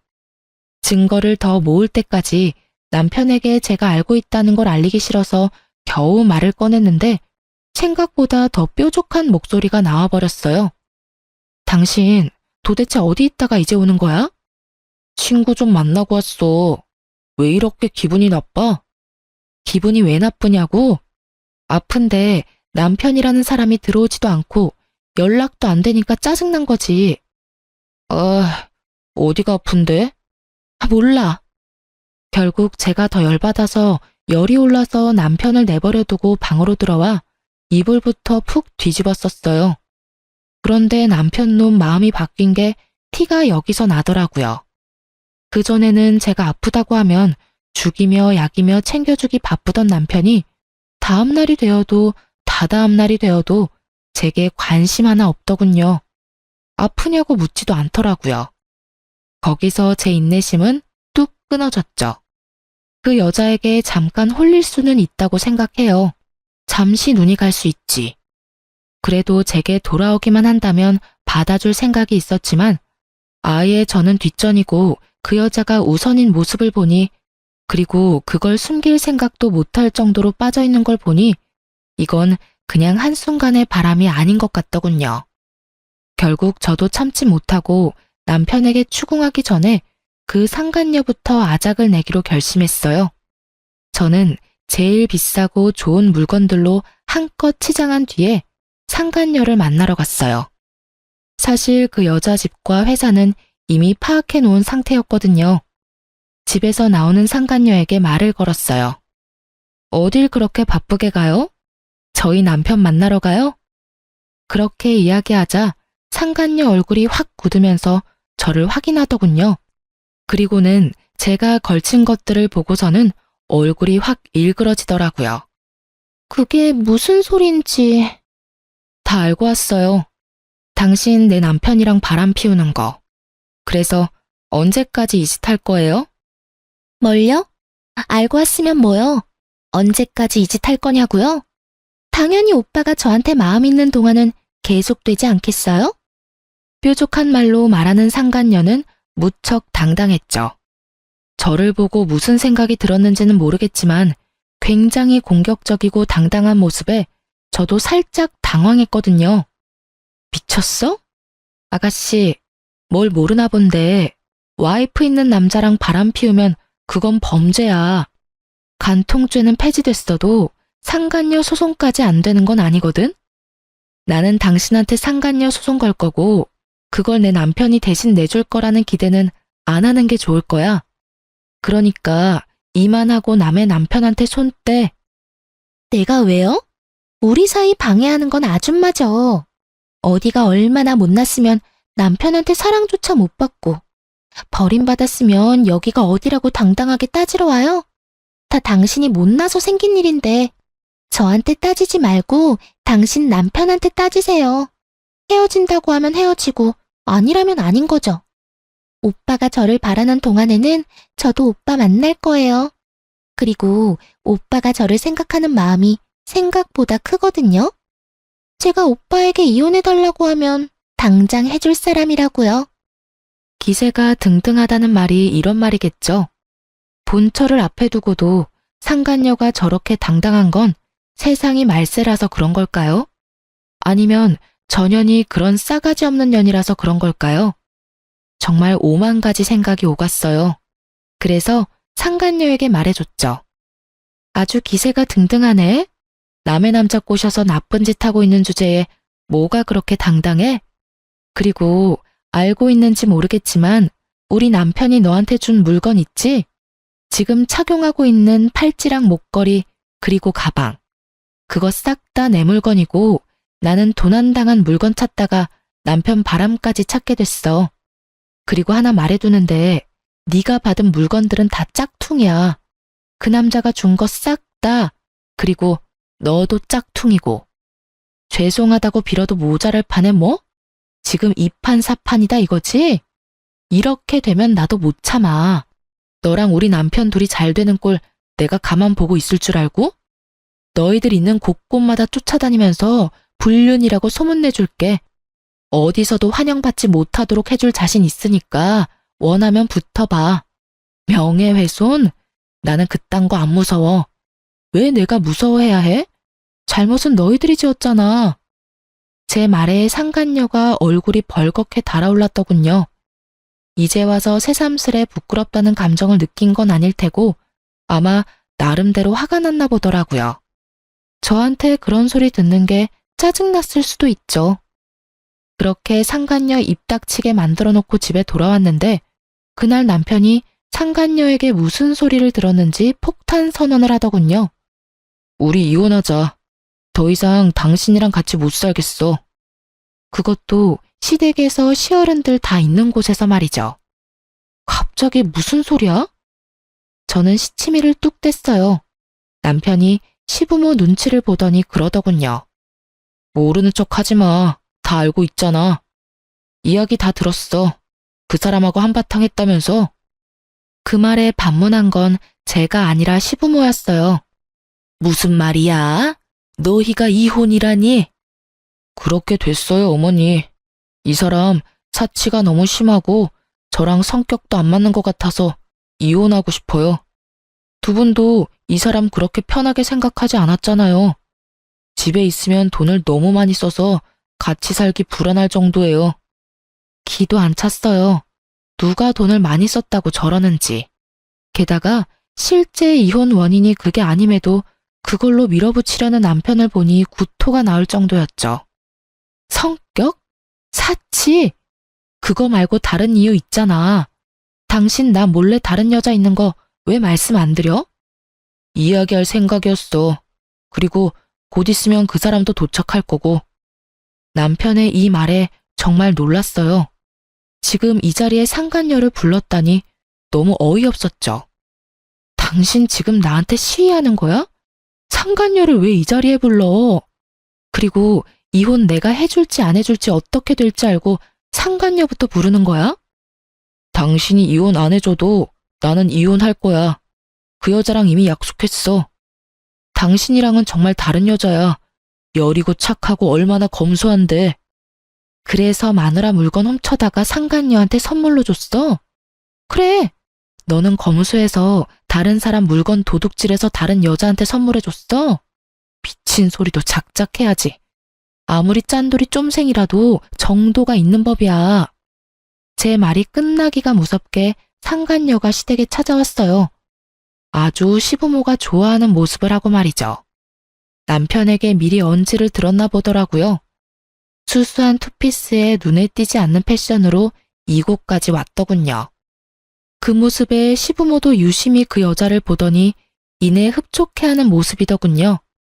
정말로 상간녀는 제가 처음 봤을 때와는 정반대로 순진한 얼굴로 여기 왔거든요. 그 모습 보고 정말 오만정이 다 떨어지더군요. 여기서 또 보네요? 그때 엄청 큰 소리 치면서 가셨는데 불쌍해서 어떡해요. 오빠가 저한테 결혼하자고 했어요. 저는 오빠가 재혼이라도 상관없거든요. 우리는 정말로 사랑하니까요. 그렇게 말하는 상간녀의 가증스러운 모습에 저도 그냥 다 놔버렸어요. 제가 누구 좋자고 아득바득 붙잡고 있는지 결국 저도 말했어요. 아직 이혼도 안 한 마누라랑 시부모 앞에서 상간녀까지 소개시켜주고 아주 대단한 사람이야. 이혼해 줄게. 나도 와이프 놔두고 어린 여자랑 바람피는 놈도 싫고 와이프 물건 훔쳐다가 상간녀에게 갖다 바치는 놈도 싫어. 불륜남이 도둑질까지 하는데 내가 데리고 있을 필요 없지. 대신 이혼은 무조건 소송으로 갈 거야. 나는 합의는 절대 안 해. 알지? 당신은 소송이든 합의든 유리한 거 하나도 없어. 그리고 상간녀, 너도 마찬가지야. 내가 상간녀 소장 당신 회사나 집으로 날려줄 테니까 어디로 올까 전전긍긍하면서 열심히 기다리고 있어. 예, 그런데 왜 우리 아들이 이혼에 책임이 있어? 바람 좀 핀 거 이해 못 해주는 여자가 잘못이지. 이해하고 못하고가 아닌 거 아시죠? 지금 저 사람 딴 년 데리고 결혼하겠다고 온 거거든요. 눈이 있으면 좀 보시라고요. 이해를 해주면 뭐요? 첩년이라도 끼고 살도록 두 집 살림하도록 놔두라는 말이에요? 세상이 어떤 때인데 앞뒤 구분도 못하고 아들 편만 들어요? 그럼 우리는 네가 우리 아들 돈으로 명품이나 사재 끼고 낭비벽이 심한 걸로 소송할 거야. 누가 누구한테 뭘 사줘요? 당신 도대체 시어른들한테 뭐라고 거짓말한 거야? 어머님, 똑바로 들으세요. 제가 가지고 있는 비싼 물건들 중에 남편이 사준 거 단 하나도 없어요. 남편이 워낙 구두쇠라 결혼 반지도 반반 나눠서 했다고 하면 말 다 한 거 모르세요? 그렇게 우기고 싶으면 열심히 우기셔도 돼요. 어차피 저는 제가 산 물건들 카드값이며 현금 영수증이며 다 제 돈에서 빠져나간 거 증명 가능하니까요. 미친놈이 불륜에 도둑질만 한 줄 알았더니 부모 상대로 거짓말까지 해? 네가 사람 새끼냐? 짐승 새끼도 이딴 짓은 안 할 거야. 제 말에 시부모는 꿀먹은 벙어리가 됐어요. 그리고 남편 놈도 당황하고 있었죠. 막판에 자기가 한 거짓말이 들통날 줄은 몰랐나 봐요. 그리고 그간의 시부모가 저의 사치를 탐탁치 않게 생각한 것도 이제야 그 이유가 명확해졌죠. 시부모님은 제가 남편 돈으로 사치한다고 생각하셨던 모양이에요. 남편이 그렇게 말해줬으니 그렇게 철석같이 믿고 있었던 거죠. 그렇지만 그게 거짓말이었다는 걸 알게 되니 그간 저한테 한 짓들이 새삼 민망했던 모양이에요. 아무 말 없이 남편과 저만 번갈아 보며 쳐다보더군요. 그리고 저는 남편 새끼 옆에서 조신 떨고 앉아있는 상간녀에게 말해줬어요. 한 가지만 더 말해줄게. 잘 들어? 저 남자가 너한테 무슨 말 했는지는 모르겠지만 난 저 남자랑 살면서 생활비 한 푼 안 받았어. 왜냐고? 내가 돈을 저 남자보다 더 많이 벌고 있거든. 그러니까 사실은 내 돈으로 그 집에서 생활하고 있었던 거나 다름없거든? 이것마저 증명하면 법원에서 뭐라고 판결할지는 알지? 그리고 이 이야기는 너한테도 지극히 안 좋은 이야기지. 너는 나보다 못 버는 것 같은데 남편한테 한 푼도 돈을 못 받을 거거든. 그리고 내가 너한테 상간녀 소송할 건데 그 비용도 다 네 돈으로 내야 한다는 이야기고. 저 남자가 줄 리가 없거든. 하긴 모르지. 사랑하는 여자가 생겼는데 그거 하나 안 내주겠어? 와이프 버리고 상간녀랑 결혼하는데 그 정도는 당연히 남자가 해줘야지. 어쨌든 둘 다 잘 알아둬. 나는 내 몫은 어떻게든 가져갈 참이고 만약 너희가 안 주면 법적으로 압류를 진행해서라도 가져올 생각이야. 그러니까 둘이서 잘 짱구 맞대서 이야기해봐. 상간녀가 못 믿겠다는 표정을 짓고 있더군요. 하긴 믿든 안 믿든 상관없죠. 저는 사람은 변하기 어렵다고 생각하거든요. 남편놈 구두쇠 기질이 여자 한 명 잘못 만났다고 바뀔 리 없죠. 게다가 제 물건 도둑질해서 상간녀에게 선물해 준 걸 보면 더더욱 상간녀에게 돈 드리고 싶어 하지 않는 모양이고요. 당신 무슨 말을 그렇게 해? 내가 이 사람한테 그런 짓을 할 리 없잖아. 당신이랑은 다른 여자라고. 이 여자는 소중하게 대해줄 거야. 남편의 말에 상간녀가 내심 안심하는 표정을 짓더군요. 말이면 뭔들 못해요. 영원히 사랑하겠다고 해놓고는 상간녀랑 바람피고 있는 놈인데요. 거짓말이 한 번 어렵지, 두 번은 얼마나 쉬운 일인지. 눈 하나 깜빡 안 하고 거짓말하는 얼굴 보니 진짜 웃기지도 않았어요. 그래. 상간녀한테는 그런 짓 안 하고 와이프한테는 그런 짓 하는 거면 상간녀가 와이프 되면 똑같이 그런 짓 하려는 거 아니야? 당신이 얼마나 구두쇠인지 내가 잘 아는데. 뭐, 됐어. 나는 이미 내가 하고 싶은 이야기 다 끝냈으니까. 할 말 있어? 다른 할 말 없으시죠? 나는 당신 말 절대 안 믿어요.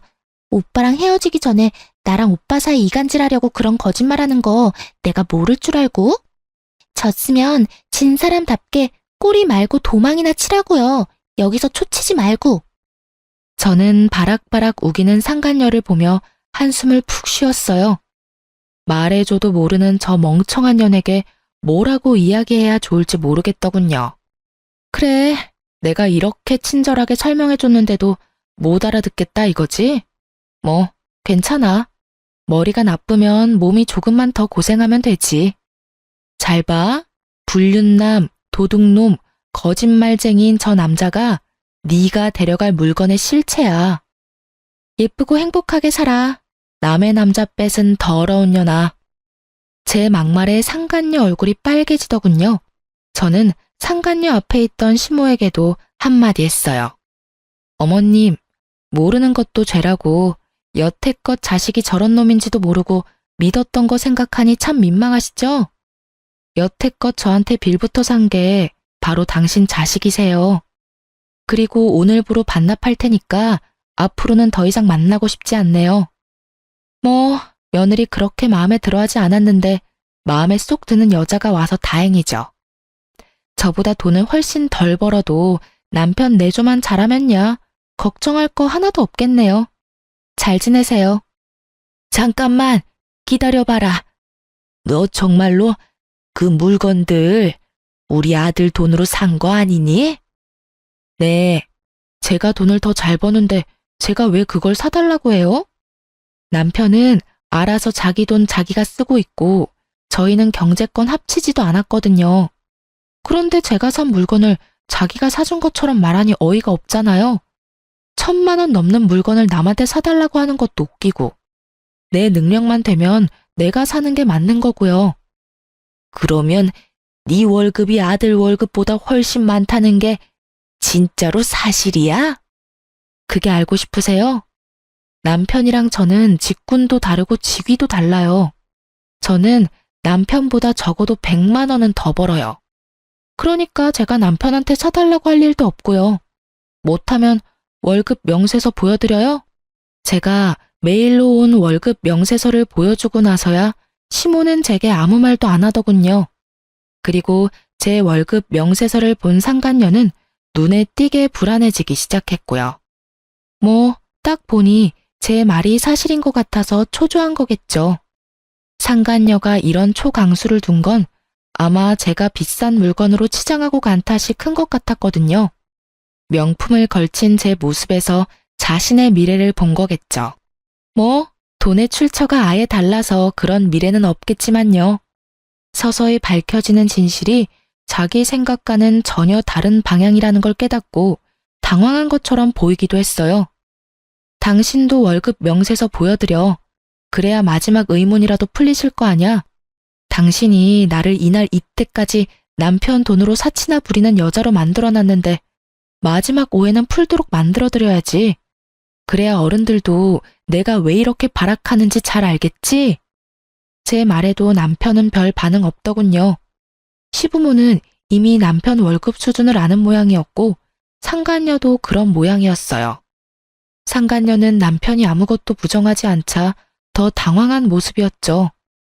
남편이 엄청나게 잘 벌어서 마누라한테 명품 사준 거라고 착각하고 있었을 테니까요.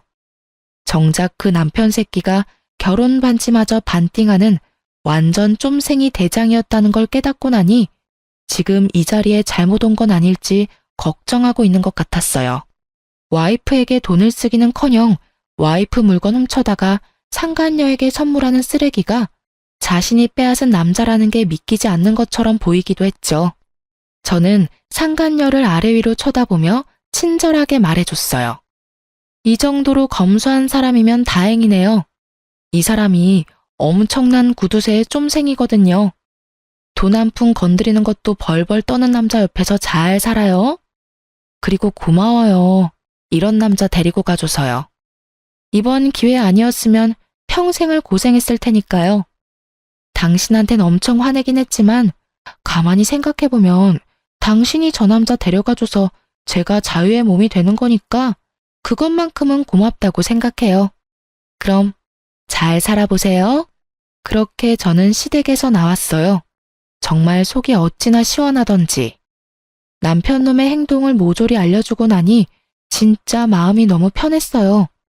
제가 받고 있던 오해도 다 풀려버렸으니 더할 나위 없었고요. 그렇게 저와 남편은 빠르게 이혼하게 됐어요. 애가 없다는 건 정말 다행이었죠. 애라도 있었으면 정말 5kg라도 그 여자랑 남편 회방 놓고 마음 다 뜬 남자랑 같이 살아야 했을지도 모르거든요. 하긴 제 성격상 그렇게 살지는 않았겠지만 그래도 아이라는 존재는 그만큼 큰 비중을 차지하고 있잖아요. 없으니 좀 더 홀가분하긴 했죠. 그렇게 이혼하자마자 상간녀와 전 남편은 결혼식부터 준비를 하더군요. 상간녀 메신저에 내내 결혼식에 대한 소식이 날마다 올라왔어요. 하지만 역시나 문제가 곳곳에 보이긴 하더라고요. 상간녀는 무조건 호화롭고 비싼 결혼식을 하고 싶었던 모양이에요. 그렇지만 남편 쪽은 재혼인데다가 그렇게 크게 해서 득볼 게 하나도 없잖아요. 그래서 그것 때문에 시부모와 상간녀가 몇 번이나 부딪힌 모양이었어요. 게다가 그 기준은 제 결혼이었거든요. 저는 우리 집안 첫 결혼이어서 부모님이 힘을 좀 많이 쓴 편이었거든요. 그래서 호화롭게 치를 수 있었지만 이쪽은 그럴 여력이 없었어요. 그런데 그 와중에 상간녀가 시부모에게 1,000만 원이 넘는 명품 가방을 해달라고 요구했다고 하더군요. 그 소식 듣고 정말 상간녀가 미쳤나 싶었는데 상간녀 쪽에서는 또 잘못된 정보를 알고 있었던 모양이었어요. 제가 가지고 있는 가방 중에 제일 비싸던 가방이 시댁에서 예물로 준 거라고 알고 있더군요. 저희는 아무것도 주고받은 것 없이 식을 진행했는데 도대체 누구한테 그런 거짓말을 들은 건지. 시부모가 그 이야기 듣고 뒷목 잡고 쓰러졌다니 아마 전 남편이 거짓말한 게 틀림이 없겠죠. 결국 그것 때문에 집안에 한바탕 난리가 났었다고 하더군요. 저는 솔직히 상간녀의 그런 모습을 짐작했어요. 그렇기에 남편과 편히 헤어진 것이기도 하고요. 상간녀는 아예 명품에 대한 집착이 장난 아니었거든요. 아마 전 남편이 제 물건에 손댄 것도 상간녀가 그런 물건을 좋아하니까 손을 댄 거였을 거예요. 그렇게 명품만 고집하는 여자가 구두쇠랑 결혼하면 잘 될 리가 없잖아요. 나중에는 그 가방 문제가 불거지는 바람에 상간녀와 전 남편이 엄청 싸웠다고 하더군요. 돈을 한 푼도 안 주겠다는 전 남편과 속아서 결혼하게 됐다는 상간녀가 싸울 수밖에 없었던 것 같아요. 그리고 시부모는 상간녀가 순진하고 검소한 여자인 줄 알고 맞이했다가 결국 뒤통수 세게 얻어맞은 꼴이었고요. 상간녀의 그런 행동을 눈앞에서 목격하고 나니 제가 얼마나 경우가 바른 사람이었는지 깨닫게 된 것 같았죠. 정말 그 집 이야기를 듣는데 얼마나 웃기던지. 그리고 상간녀 위자료도 결국은 상간녀가 내더군요. 제 예상대로 쫌생이 남편놈은 그걸 내주지 않았고요. 거기서 제 이야기가 모두 맞다는 걸 눈치챈 상간녀가 남편놈에게 욕을 해대며 떠나간 건 어찌 보면 당연한 수순이었죠. 그런데 두 사람의 파혼은 청첩장까지 다 돌리고 식장이며 스튜디오며 모든 것이 취소 불가 시점이 된 이후였기 때문에 그 손실은 고스란히 전 남편이 모두 떠안았다고 해요. 그 탓에 전 남편은 상간녀 찾아다니며 돈 내놓으라고 파혼으로 발생한 취소 비용 다 갚으라며 사람 괴롭히며 쫓아다니는 중이라고 하더군요. 상간녀도 참 웃기죠. 그렇게 사랑하느니 마느니 할 때는 남편과 못 붙어 먹어서 안달이더니 남편놈의 성격을 알고 나니 벗어나려고 애를 쓰다니. 그럴 거면 왜 남의 남자를 건드렸는지 몰라요. 벌집을 꼭 쑤셔봐야 벌집인 걸 확인 가능한가요? 딱 봐도 건드리면 안 되는 건 눈에 보이는 법인데 말이죠. 결국 그렇게 주변 사람들에게 이혼 후 재혼이 파혼이 된 남자로 소문난 전 남편이 상간녀와 트러블 생긴 이후로 저한테 계속 전화를 하더군요. 몇 번 무시했는데도 전화가 계속 오길래 한번 받아줬어요. 그랬더니 정말로 뻘소리를 짓거리더군요. 내가 생각해보니까 정말로 내가 잘못했다는 생각이 들었어. 세상에 당신만큼 괜찮은 여자가 없다는 걸 왜 이제야 알게 됐는지 모르겠어. 나 정말로 당신한테 미안하고 사죄하는 마음 가지고 있어. 그리고 여전히 당신을 향한 마음도 남아있고. 그 여자는 정말로 한때뿐인 여자였어. 나에 대해 잘 모르면서 결혼하자고 해놓고는 자기 마음대로 돈 못 쓰니까 헤어지자더라? 그런 여자한테 왜 홀렸는지 정말 나도 이해가 안 돼. 마치 저를 향한 고해성사와 사랑을 고백하는 것처럼 들리는 말은 하나부터 열까지 모두 변명이었어요. 본인 사랑놀이에 다른 사람 희생시켜 놓고는 그 사랑놀이가 파토났다고 다시 저한테 달려오는 꼴이 정말 보기 싫을 만큼 더러웠어요. 미안하다는 말이지? 용서해줄게. 아니, 용서하고 말고 할 게 어딨어? 이미 우리 사이 다 끝났잖아. 재산으로도 서류로도 마음으로도. 사과는 받아줄 건데 앞으로 연락은 하지 마. 우린 남이야. 그것도 악연으로 이어져서 뒤숭숭한 관계. 나는 그렇게 생각 안 해. 당신 생각 많이 했어. 내가 당신한테 한 짓들 평생을 가도 용서 못할 거라는 거 알아. 그러니까 내가 평생 용서를 구할 수 있도록 당신이 다시 돌아와주면 안 될까? 나는 당신을 놓치고 싶지 않아. 지랄 육갑을 떨고 앉았네. 평생? 내가 미쳤어? 당신 같은 놈이랑 평생을 같이 하게? 미친놈한테 허튼 소리를 들으니 정신이 나갈 것 같은데? 앞으로 나한테 연락하지 마. 그리고 이딴 미친 제안할 거면 더더욱. 한 번만 더 이딴 소리 하려고 전화하고 문자 보내면 나 당신 스토커로 경찰에 신고할 거야. 알겠어? 결국 제게서 느껴지는 살벌한 느낌에 그놈이 재빨리 전화를 끊더군요. 마누라 물건 상간녀에게 갖다 바치는 쫌생이 구두쇠 새끼는 거르는 게 답이거든요. 이렇게 글로 풀어보니 답답한 마음도 좀 편해지네요. 아직도 이때 생각하면 분노가 부글부글 하거든요.